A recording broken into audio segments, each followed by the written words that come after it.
देखिए, अब इस क्लास में हम लोग अपने पूरे सिलेबस को समझेंगे। आखिर मैथ्स में क्या क्या पढ़ना पड़ेगा, किस एग्जामिनेशन के लिए किस चैप्टर का इंपॉर्टेंस काफ़ी ज़्यादा होगा, आप कौन सा चैप्टर ज़्यादा पढ़ेंगे, कौन सा चैप्टर पे रिविजन कम करना है ना, कुछ चैप्टर पढ़े या ना पढ़े, उन सारी चीज़ों का भी एक चर्चा हम लोग करेंगे यहाँ पर। सबसे पहली बात, आपसे पूछा जाता है मैथ्स भी, रीजनिंग भी, इंग्लिश भी और जीएस भी।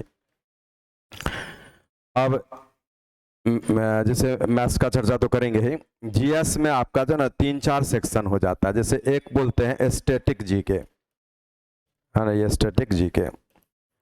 एक होता है करेंट अफेयर्स, एक होता है आपको साइंस रिलेटेड जो भी जीके बनेगा, और एक होता है जनरल स्टडीज जो बोलते हैं जीएस ऐसे, है ना। तो ये जनरल स्टडीज में क्या आता है, जैसे आपका हिस्ट्री है, ज्योग्राफी है, पॉलिटी है, इकोनॉमी है, ये सब आपका, ठीक है। तो इसका रेंज सबसे ज़्यादा होता है जो आपका जीएस बोला जाता है, जनरल स्टडीज, सामान्य अध्ययन। तो उसमें हिस्ट्री, ज्योग्राफी, पॉलिटी, इकोनॉमी, है ना, एंथ्रोपोलॉजी का भी कुछ क्वेश्चन, है ना, सोशल, जो भी, वो सारा चीज़ आपको इसमें आ जाता है। साइंस में आपको जो है ना बायो से, केमिस्ट्री से, फिजिक्स से जो बनता है जनरल जीके, है ना, फिजिक्स का भी, बायो का भी और इसका केमिस्ट्री का, वो सारा जीके आपको पूछा जाता है। और कुछ न्यूमेरिकल पार्ट होता है इन सारे चीज़ों का जो कि आपको टेक्निकल एग्जाम्स में पूछा जाता है। करंट अफेयर्स बहुत ज़रूरी होता है, जो कि आपका 2 से 3 महीने तक का पीछे का जीके जरूर याद रखना चाहिए आपको। करंट वाला जितना भी है 2 से 3 महीना बैक का आपका, ठीक है। जब भी एग्जामिनेशन का डेट होता है उससे 2-3 महीना पीछे तक का, ठीक है, 2-3 महीना बैक का जो करंट अफेयर्स बनता है। और इस करंट अफेयर्स में क्या होता है, तो ध्यान कहाँ पे देना, तो सबसे ज़्यादा आपको नेशनल एंड इंटरनेशनल पर, इंटरनेशनल क्या बोले, राष्ट्रीय और अंतर्राष्ट्रीय, माने नेशनल करंट अफेयर्स जो भी बनेगा और इंटरनेशनल करंट अफेयर्स जो भी बनेगा उसके बारे में डीप स्टडी करिएगा। हल्का से काम नहीं चलेगा, क्योंकि उसमें हल्का जितना भी जानकारी आपको रहता है, बहुत बार वो जानकारी क्वेश्चन में खुद बोल देता है कि ऐसा ऐसा हुआ, और तब अगला जो क्वेश्चन आएगा ना वहां तक आपको पहुंचना पड़ेगा। तो यह इसका हो गया। स्टैटिक कुछ ऐसा जीके आता है जो कि फिक्स जीके होता है, जैसे बहुत सारा चीज होता है।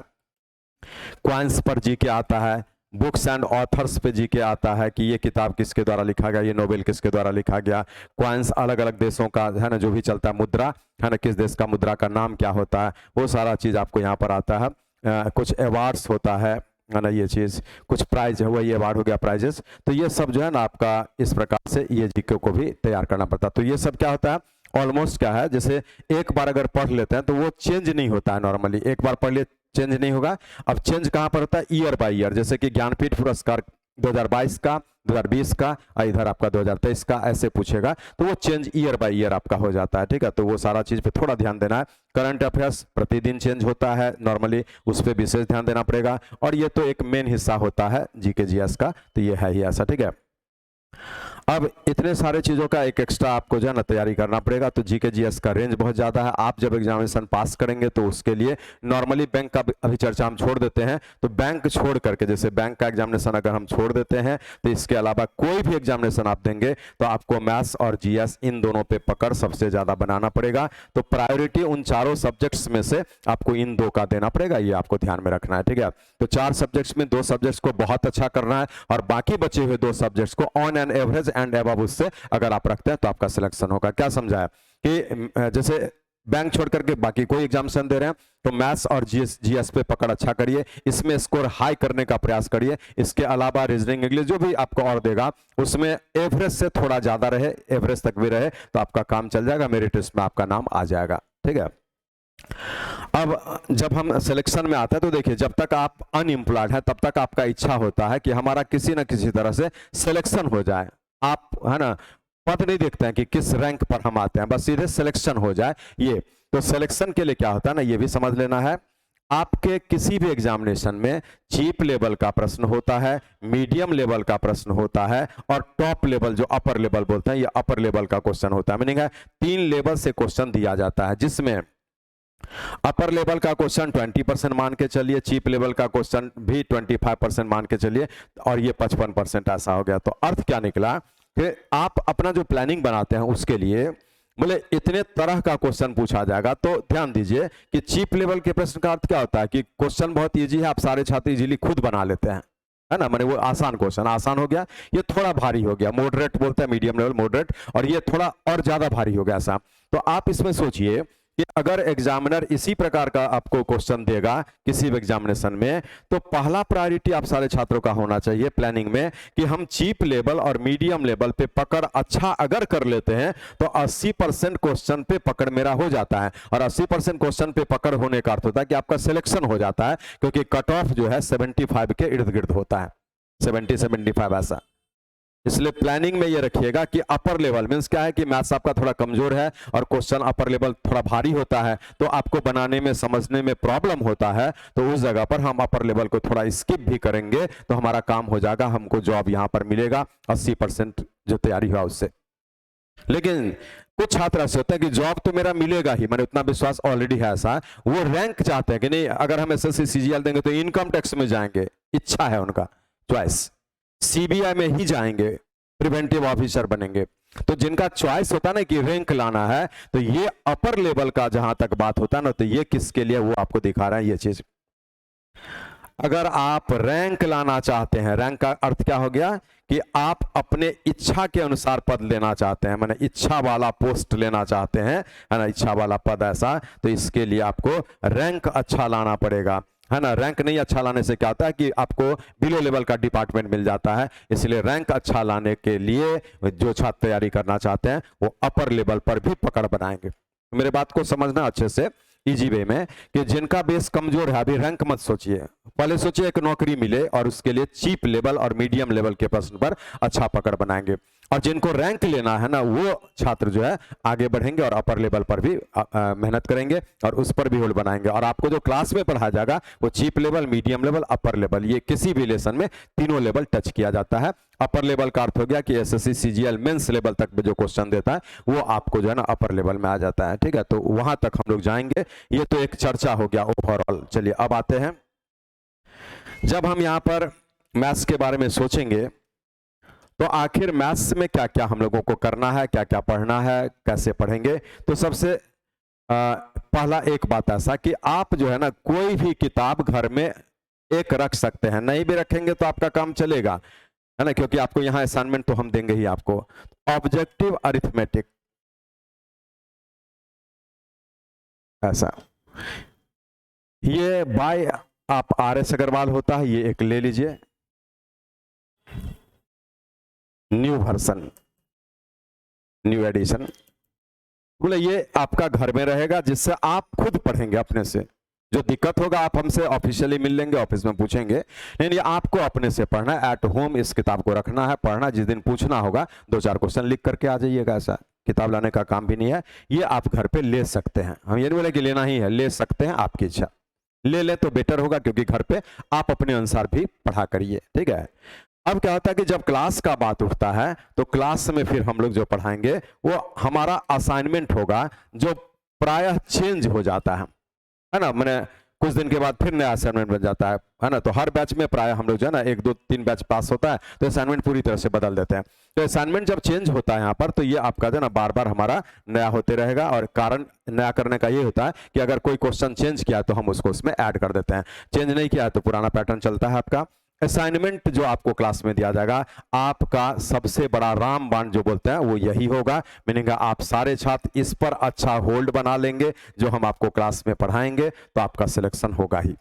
इसलिए मैथ्स में आप सिर्फ हमारे असाइनमेंट पे डिपेंड करेंगे, आपका काम होगा। हमारे इसी असाइनमेंट से जो क्लास में पढ़ाया जाएगा, ये आज ही आपको हम बता दे रहे हैं, 80 से 90% क्वेश्चन आपको मैच कर जाएगा, मीनिंग आप जो एग्जामिनेशन देंगे उसमें 80 से 90% क्वेश्चन हमारे इसी क्लासरूम के असाइनमेंट से होगा।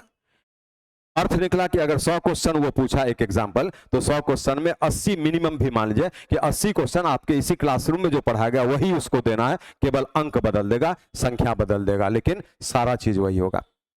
बाकी जो 20% बचा उसमें थोड़ा नयापन होगा, और वो नयापन ऐसा नहीं है कि आपको क्लास में नहीं कराया गया, वो क्लास में कराया गया है, आप अपने विजन से उस क्वेश्चन को भी बना पाएंगे। उस 20% में 10% मान लीजिए आपसे बना तो 80% ये और 10% वो, तो जोड़ के 90% आप जो है ना बना कर आ सकते हैं। इतना लेवल तक हम आपको तैयार कर देंगे मैथ्स में।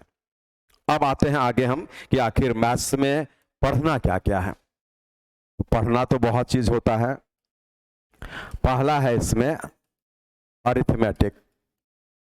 तो बोले एक सेक्शन अरिथमेटिक का आता है जिसमें आप नोट कर लेंगे। ऐसे तो सिलेबस आपको मिला ही है, लेकिन फिर भी नोट कर लेंगे और आपके फेयर कॉपी में पहला पेज पर ये चीज रहेगा लिखा हुआ है ना।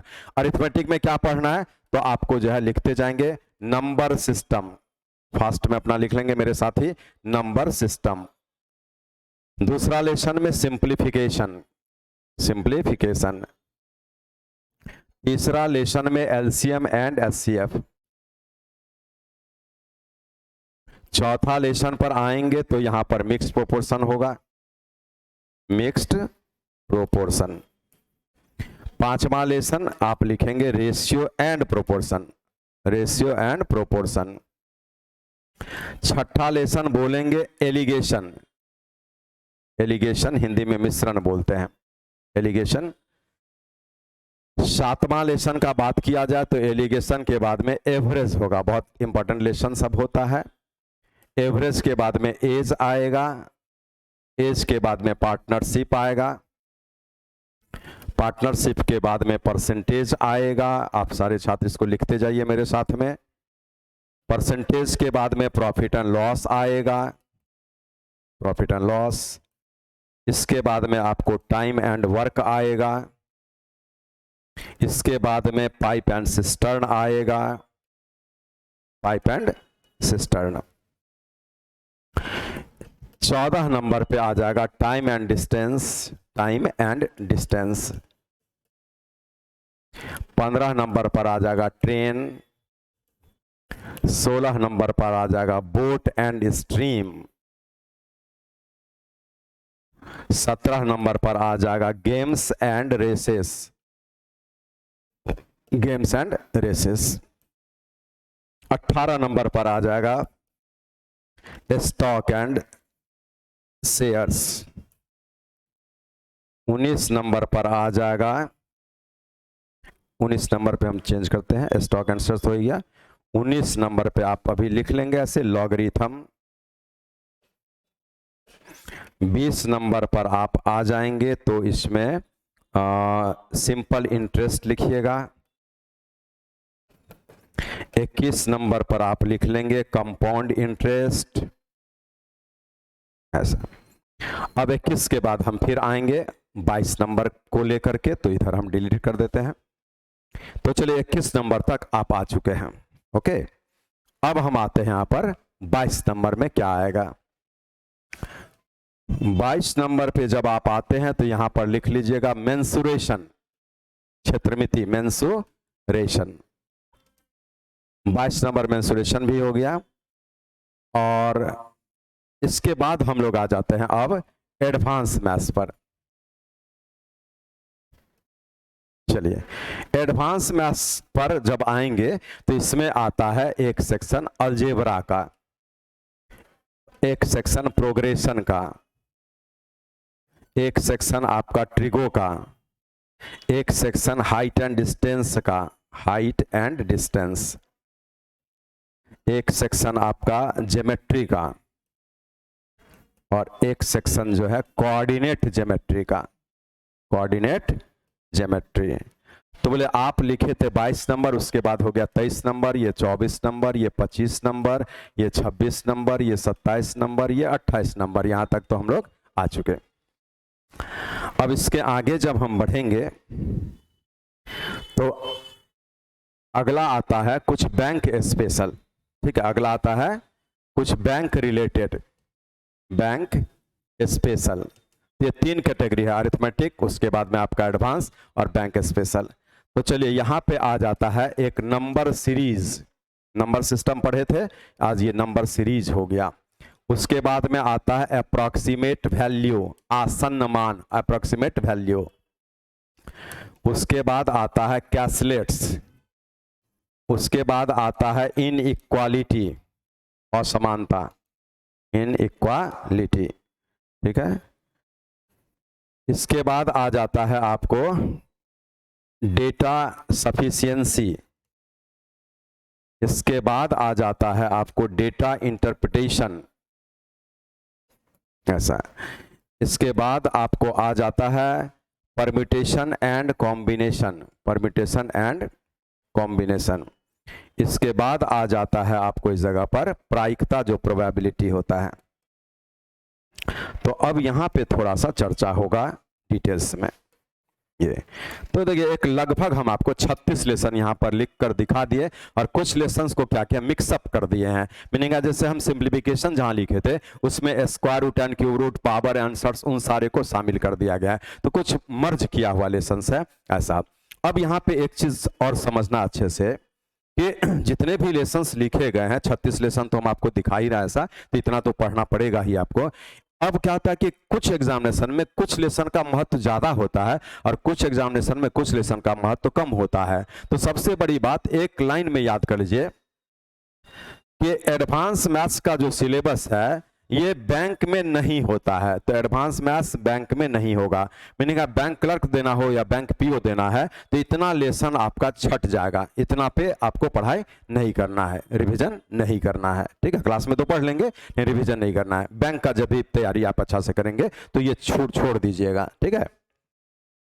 अब क्या होता है, यहां तो बैंक स्पेशल लिखा, बनेगा बैंक पीओ जाते हैं या बैंक क्लर्क जाते हैं तो उन सारे में मैक्सिमम आपका इन लेसन्स का यूज ज्यादा होता है। जैसे ये जो आप डेटा इंटरप्रिटेशन देखें, इसमें बैंक पीओ में 15 क्वेश्चन दिया जाता है, बैंक पीओ में 15 क्वेश्चन, बैंक पीओ में 5 question data sufficiency, bank PO में 5 क्वेश्चन इनइक्वालिटी से, कैलकुलेट से 5 क्वेश्चन, अप्रॉक्सीमेट से 5 क्वेश्चन, नंबर सीरीज से 5 क्वेश्चन ऐसा, और इससे आपका जो है ना मिला करके 2-3 क्वेश्चन ऐसा, 2 ही क्वेश्चन मान लीजिए ना ऐसा। तो अब बोलिए कि 15, 10, 25 और 10, 35, 5, 40, 2, 42, बोले 50 क्वेश्चन मैथ्स का देगा पीओ में, तो उसमें 42 क्वेश्चन तो आप यहीं से देख रहे हैं ऐसा, इतने ही लेसन से। इसका अर्थ क्या हुआ कि पीओ में 50 क्वेश्चन मैथ्स का देगा जिसमें 42 क्वेश्चन इतने ही चैप्टर से है। अर्थ क्या निकला कि पीओ बनना आसान है आपके लिए मैथ्स के कैलकुलेशन से, क्योंकि कम लेसन है, इतना ही लेसन में अच्छा होल्ड कर लीजिए, आपका 42 क्वेश्चन लगभग पकड़ा जाता है। यही ध्यान देना है कि आखिर किस लेसन का महत्व किसके लिए। मैंने कहा जब आप बैंक पीओ में पीओ बनना चाहेंगे तो उसके लिए इतने लेसन का रिवीजन ऐसा करिए कि इसमें जो भी क्वेश्चन देगा बनना चाहिए, बाकी लेसन बेकार हो गया आपके लिए। और हालांकि ये जो डीएस लिखा है ना, ये अरिथमेटिक के बिना नहीं होता है, अरिथमेटिक का ही कंसेप्ट इस 5 क्वेश्चन में होता है, अरिथमेटिक का ही लेसन होता है, लेकिन टॉपिक बदल गया है, डीएस बोला जाता है। जब पढ़ेंगे तो समझ में आएगा ये चीज। चलिए अब हम आते हैं इस पर, परम्यूटेशन एंड कॉम्बिनेशन और ये प्रोबेबिलिटी। तो ये 2 लेसन जो है ना, देखिए ये आपका बैंक स्पेशल तो लिखा हुआ है, लेकिन ध्यान देंगे कि बैंक में तो पूछेगा ही, पीओ में भी और क्लर्क में भी। उसके बाद रेलवे में ऑलरेडी बहुत सालों से पूछ रहा, बहुत सालों से, तो ये बैंक में और रेलवे में दोनों में ऑलरेडी पूछ रहा है, ठीक है, बहुत सालों से। लेकिन अभी अगर बात किया जाए तो अब एसएससी भी इसको शामिल कर लिया अपने सिलेबस में, और 2023 से, तो याद कर लीजिए कि 2023 ईस्वी से, जैसे अभी 2024 चल रहा है, 2023 ईस्वी से याद कर लीजिए, है ना, मैथ्स एसएससी में भी आपको परम्यूटेशन, कॉम्बिनेशन और प्रोबेबिलिटी को ऐड किया गया है नए सिलेबस में। इसीलिए अब आप जो है परम्यूटेशन, कॉम्बिनेशन और प्रोबेबिलिटी को सभी एग्जाम्स के लिए पढ़ेंगे। ये बैंक स्पेशल मेनली अब नहीं रहा, क्योंकि रेलवे में पहले से पूछता ही था, बैंक में पूछता ही था, अब एसएससी में भी पूछेगा ही, है ना। ये 2023 में ऐड कर दिया सिलेबस में। तो इतना लेसन्स पे पकड़ कैसे बनाना, वो सारा चीज होता है। तो देखिए जब हम अरिथमेटिक का बात करते हैं तो सारा लेसन इंपॉर्टेंट, हम जितना लिख कर दिए सारा इंपॉर्टेंट है, हम किसी को रिजेक्ट नहीं कर सकते हैं। लेकिन फिर भी अगर उसमें देखा जाए कि इसमें फिर भी कौन अच्छा है, किस पर मेहनत ज्यादा करना चाहिए, तो आपके लिए बस अभी तो भरबली बोलते जाना, चैप्टर जब आता है तो उसके बारे में चर्चा फिर से होता है, तो भरबली याद करिए। मेंसुरेशन बहुत अच्छा क्वेश्चन है चैप्टर, रेलवे एसएससी के लिए, स्टेट गवर्नमेंट के एग्जाम्स के लिए।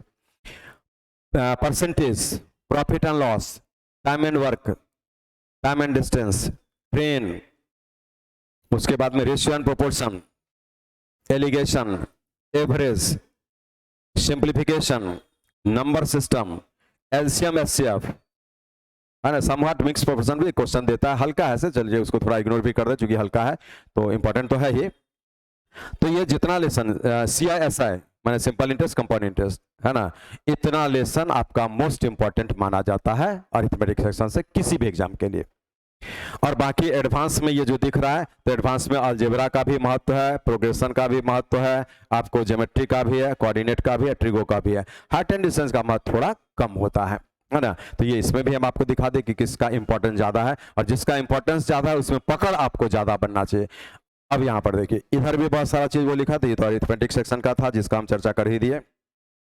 लॉगरिथम एक क्वेश्चन दे दिया जाता है, रेलवे में भी SSC में भी, लेकिन लॉगरिथम बैंक पी और बैंक क्लर्क के लिए नहीं है। स्टॉक एंड शेयर्स जो है ये मीनिंगलेस लेसन है। स्टॉक एंड शेयर्स से बैंक पीओ में भी क्वेश्चन पूछा गया है, ठीक है, रेलवे में पूछा गया, SSC में भी पूछा गया, लेकिन एक क्वेश्चन यदा कदा पूछता, वेरी रेयरली। इसलिए ऐसे चैप्टर पे अगर हम पकड़ कम भी बना लेते हैं ना, तो हमारा काम हो जाता है। गेम्स एंड रेसेस एक question railway, SSC, BPSC, Bihar का कोई भी एग्जामिनेशन में दिया जा सकता है और दिया भी जाता है, लेकिन हम इस पे भी पकड़ कम बना ले तो भी मेरा काम चल जाएगा। इसलिए कुछ लेसन आ, लेकिन इस पे पकड़ बनाइएगा, क्योंकि ये रेलवे SSC में एक क्वेश्चन 2 क्वेश्चन तक भी दे देता है, और ये फिर भी फ्रीक्वेंसी अच्छा है, देता है ना। इसलिए इतने तरीके से जो ना आप अपने लेसन्स को समझेंगे, तो आज के डेट में हम जैसे डायरेक्टली एक बार इतना बात बता दिए तो आप छात्रों को याद नहीं हो पाएगा ये सारा चीज, लेकिन फिर भी वीडियो को 1-2 बार और देख करके आप दिमाग बैठा सकते हैं। बट जब हम चैप्टर स्टार्ट करते हैं ना, तो उस वक्त में आपको जो है इन सारे लेसन्स का आइडिया फिर से डिटेल्स में दिया जाता है। जिस दिन हम कैलकुलेट्स पढ़ाएंगे तो आपको बताएंगे कि ये कौन सा लेसन है, इसमें क्या होता है, कैसे होता है, वो सारा सिस्टम, और इससे क्वेश्चन कहां पर कितना पूछेगा, ये सब बात जो है ना हर लेसन में हम स्टार्टिंग में बता देते हैं, ठीक है। अब रहा सवाल इन सारे चीजों के अलावा बहुत सारा फॉर्मूला बनता है, और ये फॉर्मूला क्या होता है ना, देखिए फॉर्मूला कहां पर है, ट्रिगो में है, अलजेब्रा में है, कोऑर्डिनेट ज्योमेट्री में है, थ्योरम्स कहां पर है, ज्योमेट्री में है, ठीक है। उस प्रकार से ट्रिकी अप्रोच का फॉर्मूला, जो कि फॉर्मूला नहीं होता है, जिसको ट्रिक्स हम लोग बोलते हैं, वो हम लोग क्रिएट करते हैं, जो आपका अरिथमेटिक के सारे लेसन्स में होता है। जो काम फंडामेंटल हम 5 लाइन में बना लेते थे ना, प्रॉफिट एंड लॉस का कोई एक क्वेश्चन 5 लाइन में, तो हमारा वो एक क्वेश्चन 1 लाइन में बनेगा, है ना। तो ये बहुत सारा मेक प्रोपोर्शन हम 5-6 लाइन में एक क्वेश्चन का आंसर देते थे, वो हमारा 1 लाइन में बनेगा सारा क्वेश्चन, है ना। सिंपल इंटरेस्ट, कंपाउंड इंटरेस्ट, जिसके लिए हम A = P1 + ऐसा ये सब फॉर्मूला याद रखते हैं, बनाते हैं। आपको कोई फॉर्मूला याद नहीं रखना पड़ेगा, मीनिंग बिना फॉर्मूला का हम सिंपल इंटरेस्ट और कंपाउंड इंटरेस्ट आपको बता देंगे, आपसे भी बनवा लेंगे, और उसका आधार होगा परसेंटेज। मीनिंग है हम परसेंटेज के कंसेप्ट से पूरा सिंपल इंटरेस्ट, कंपाउंड इंटरेस्ट बहुत इजीली एक लाइन में सारे क्वेश्चन का आंसर दे सकते हैं। आप देंगे, देखेंगे जब पढ़ाई होगा तो। मेंसुरेशन पूरी तरह से फॉर्मूला पर आधारित लेसन है, मीनिंग उसका अपना फॉर्मूला बहुत सारा है, वो पूरा फॉर्मूला आपको याद रखना पड़ेगा।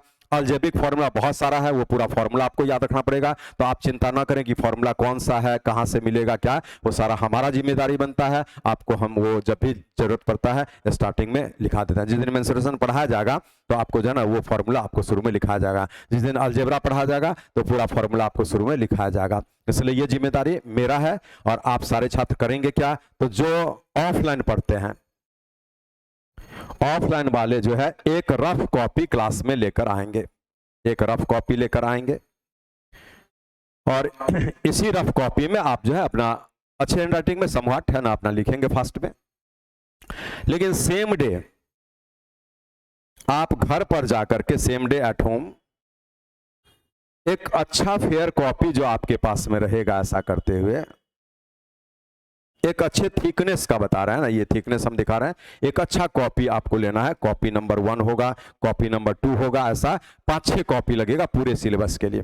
तो कॉपी नंबर 1 जो आपका बनेगा ना, अच्छा मोटा खासा होगा, जैसे 400 पेज हो, 500 पेज हो, इस प्रकार का कॉपी अच्छा लेना है। और उसी में जैसे पहला पेज पर जो है ना आपका लिख देना है कि इसमें कौन कौन लेसन आपका, जैसे पहला पेज पे नंबर सिस्टम लिख रहा है, नंबर सिस्टम लिखा गया पहला लेसन, वो आपका 1 से लेके 32 पेज गया मान लीजिए, तो वो नंबर सिस्टम 1 से 32 पेज हो गया। फिर आपका जो है दूसरा लेसन ऐसे करके मान लीजिए आपको सिंप्लीफिकेशन आ गया, तो ये आपका 33 पेज से लेकर के 40 तक गया, तो ये 33 से 40 ऐसे करके इंडेक्स बन जाएगा पहला पेज पर इस कॉपी का। इसमें 5-6 लेसन का जो भी आएगा वो लिखा गया। फिर अगला कॉपी 2 कर दीजिएगा, उसमें इंडेक्स बना दीजिएगा, ऐसा 5-6 कॉपी रखेंगे। और इसी कॉपी से जब बैच फिनिश हो जाता है तो रफ कॉपी को छोड़ दीजिए, हटा दीजिए, है ना। आप इस कॉपी से जो है तैयारी करेंगे, इसी कॉपी को बार बार देखेंगे, इसी कॉपी को बिना गिने बार बार बना दीजिए, है ना। फास्ट में बनाने का प्रयास करेंगे, तो इस कॉपी से सारा क्वेश्चन अगर बनाते रहेंगे तो आपका जो है ना 80 से 90% के बीच मार्क्स आएगा मैथ्स में निश्चित रूप से, और ये इनफ होता है कंपटीशन के लिए।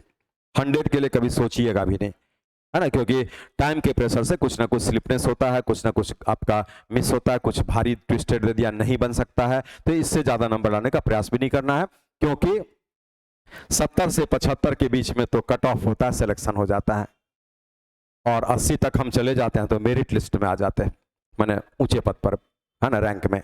इसलिए क्या है कि ये चीज जो समझा गया आप करेंगे। अब चलिए, जब आप ऑफलाइन में पढ़ेंगे तो पूछने का फुल फ्रीडम क्लास में भी होगा। क्लास में जहां पर दिक्कत हो हमसे 2 बार 3 बार 4 बार बनवा लीजिए, कोई दिक्कत नहीं, आप बोलेंगे हम 4-5 बार भी बताएंगे। एक क्वेश्चन जब तक आपको नहीं समझ में आप बोलिएगा, फिर भी दिक्कत लगे तो बैच ओवर होने के बाद आप जो है ऑफिस में मिल लेंगे। ये समझ में नहीं आया, घर पे कुछ बनाते हैं एक्स्ट्रा लेसन, तो भी क्वेश्चन में कहीं दिक्कत हो आप ऑफिस में वो क्वेश्चन लेकर के आइएगा, हम वो भी आपको बताएंगे। किसी दिन आधे घंटे का एक्स्ट्रा टाइम लेना पड़ेगा, जो अच्छे छात्र हैं वो लेते हैं, आधे घंटे का एक्स्ट्रा टाइम आपको लेना है पर्सनली, कि हमको आधा घंटा चाहिए, हमसे पहले बात कर लीजिएगा, हम वो टाइम आपको जनरली सैटरडे वगैरह में या वर्किंग डे में भी किसी दिन कहीं पर खाली रहेगा तो आपको जो है वो टाइम आपको देंगे। इसमें पर्सनली आप हमसे मिल करके जो भी दिक्कत है वो आप यहाँ पर दूर करा लेंगे। आप जितना इंटरेस्ट लेंगे उससे ज्यादा इंटरेस्ट हम आप में लेंगे, और जॉब तो आप ही को मिलेगा, सैलरी आप ही के अकाउंट में जाएगा। केवल आपका इंटरेस्ट से जो है ना, हमारा इंटरेस्ट जुड़ा हुआ इसलिए है कि आपको जब जॉब मिलता है तो आप अगर इतना खुश होते हैं तो हम इतना खुश होते हैं, और आपके पेरेंट्स भी, आप इतना खुश है ना तो आपके पेरेंट्स भी इतना खुश होते हैं। इसमें कौन है? मदर है, आपके फादर हैं, और जो टीचर आपको गाइड करते हैं कोई भी हो वो है, और ये आप हैं। ऐसा तो बोले आपके नौकरी प्राप्त करने से आप तो खुश होंगे ही, है ना, लेकिन आप जितना खुश होते हैं ना उससे कई गुना ज्यादा आपके मदर फादर और टीचर खुश होते हैं, ये भी ध्यान रखिएगा। इसीलिए हम वही खुशी देखना चाहते हैं, और वो कब देख पाएंगे? जब आपको नौकरी मिले। इसलिए आप पर हम दिल से मेहनत करते हैं। और जितने भी छात्र हैं तो क्या गर्मी और क्या बरसात ऐसा या क्या जाड़ा, ये कभी फील मत करिएगा। ठीक, बहुत गर्मी है ना, पढ़ने में मन नहीं लग रहा है ऐसा, बहुत ठंड है ना, पढ़ने में मन नहीं लग रहा है, आलस लग रहा है ऐसा, ये बिल्कुल नहीं होना चाहिए, है ना। जब हम 2024 आधा पर तो आ ही गया है तो हम 25 से बात करते हैं ना, मैंने 6 महीना इधर और बीतेगा, पढ़ाई होगा ऐसा, तो 2024 हुआ, 25 हुआ और मैक्सिमम 26 ऐसा। मैंने कहा आप दिमाग में बैठा लीजिए कि 2026 आपका डेडलाइन है, उसके पहले ज्वाइनिंग लेटर हाथ में होना चाहिए। 2026 31 दिसंबर मोटा मोटी ऐसे हम समझा रहे हैं, ऐसा 2026 ये टारगेट लेकर काम करिए। 2026 का जो लास्ट हो जाएगा ना उस दिन के अंदर, मैंने जितना पहले हो सके आपके हाथ में ज्वाइनिंग लेटर होना चाहिए, और यही सोच करके आप हमारे साथ जुड़िए और उसके लिए आप मेहनत करते रहिए। और कभी भी किसी भी प्रकार का मैथ्स के अलावा रीजनिंग, जीके, जीएस, इंग्लिश, किसी भी जगह पर सोचने में कोई दिक्कत हो कि हम क्या करें कैसे करें, तो हम उन सारी चीजों का भी आपको रास्ता दिखा देंगे। पढ़ना तो आपको पड़ेगा, तो उसके लिए भी है ना आइडिया दिया जाएगा, आप उस हिसाब से काम कर लेंगे। ठीक है, तो इतना काम आप करिए। अब आपको जो ना ये ट्यूसडे जो आ रहा पर कितना 21 तारीख शायद पड़ेगा, देख लीजिएगा, तो बोले ये ट्यूसडे से हम लोग अपना क्लास रेगुलर कर लेंगे, और इसी ट्यूसडे से अब इस रेगुलर क्लास में हम लोग लेसन लेकर चलेंगे। देखते हैं, number system most likely start होता है, जो मेरा इच्छा होगा वो आपको कराएंगे। पढ़ाना सारा लेसन है, तो आपको ट्यूसडे से जो है हम लोग पहला लेसन लेकर के चलेंगे। आप अपने टाइम से 10 मिनट पहले आ जाइए, ताकि आप जो है ना पहले रिलैक्स करिए और तब क्लास में बैठिए। और हमारे क्लास में per day 50 minute plus, meaning है 50 से 55 मिनट ऐसा मान सकते हैं। ये पर डे क्लास होता है, सिर्फ पढ़ाई होता है, उसमें कोई एक्स्ट्रा भाषणबाजी नहीं होता है, ये दिमाग में रखिएगा। जैसे होता है ना, 1 घंटे का क्लास दिए, 10 मिनट लेट आए, 10 मिनट पहले निकल गए, 20 मिनट चला गया, 40 50 में 20 मिनट भाषण दे दिए, तो पढ़ाई कितना देर? 20 मिनट। मैंने 80% टीचर ये काम करते हैं, इसलिए हम इसका चर्चा किए। बट मेरे क्लास में सिर्फ पढ़ाई होगा। 50 मिनट तो फिक्स है, होना ही है पर डे, और 50 से 55 मिनट के बीच का एक दिन का क्लास होता है। और क्लास जो चलता है मंडे टू फ्राइडे, आपको 5 दिन लगातार चलेगा। ठीक है, ये ध्यान में रखना है। तो आइए अब ये डेट याद कर लीजिए, है ना, 21 में ट्यूसडे, और इसमें अपने टाइम पर आप आ जाएंगे। ठीक है, टाइम से हम लोग क्लास स्टार्ट कर देंगे। आइए फिर, ठीक है।